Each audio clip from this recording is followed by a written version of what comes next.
I was just wondering, you mentioned earlier that your focus is on basic income with respect to feminism, but we haven't really talked much about that. So I was wondering if you could give your best case, the feminist case for basic income, and then kind of a follow-up I have is, what do you think is the best way to get that message out to people? Well, thank you for following up on that. So we've touched on it a little bit, which is the idea that all of the productive work that we reward in society with wages or profits and so on is built on a foundation of unpaid reproductive work. As Emma said, right, you have to raise, invest a lot in a child for 20 years and to raise them before they're able to go out and have a job and become a wage earner. So we don't compensate that work at all, or to the extent that we do, it's done indirectly through a family wage, for a typically male breadwinner, and through the benefits that he gets through social insurance.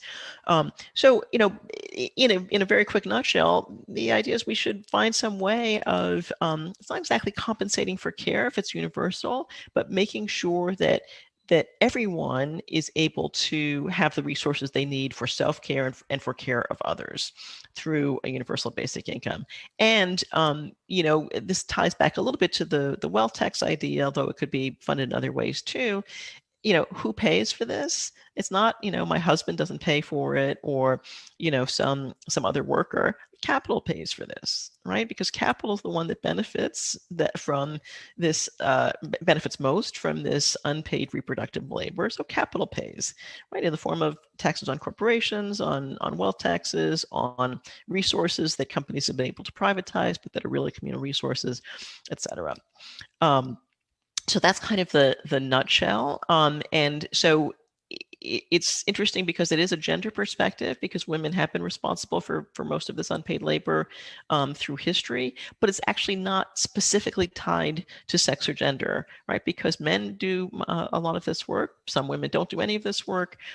We all do this work. We all should do this work, and we should be encouraged and supported in doing it. So by taking the perspective of the group in society that's been responsible both for unpaid labor and increasingly for paid labor, you actually get a more general humanistic view of what's right in society. So that's in a nutshell the argument for the gender-based argument for a basic income. And I think it's really the only way you get to unconditionality.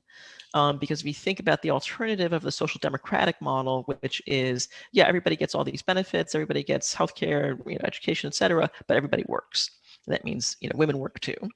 And you have these institutional, childcare and elder care arrangements. That's the alternative, and it's not a bad model in comparison to the neoliberal model that I live with now in the United States. But those are the two alternatives. One is unconditional; everybody gets this just because you're a human, because you're part of a community, or the one that's based on a sort of a formal sense of reciprocity, where you get the benefits as long as you're willing to work.